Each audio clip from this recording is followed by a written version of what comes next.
तर मित्रांनो, हे मला एक विणकर पक्षाचं असं खाली पडलेलं घरटं मिळालेलं आहे.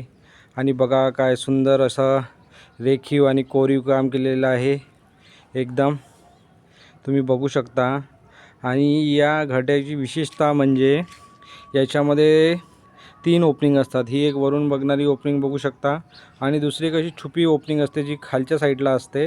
जर कधी साप बीप आला तर त्याला ते हे करण्यासाठी ॲज अ डिसेप्शन म्हणून काम करते. आणि तसंच याच्या एक मागच्या साईडला सुद्धा येते एक असं एक छिद्रासारखं असते आणि असा एक हा समोरून असा निमोडता असं हे एक सुंदर घरटं असते.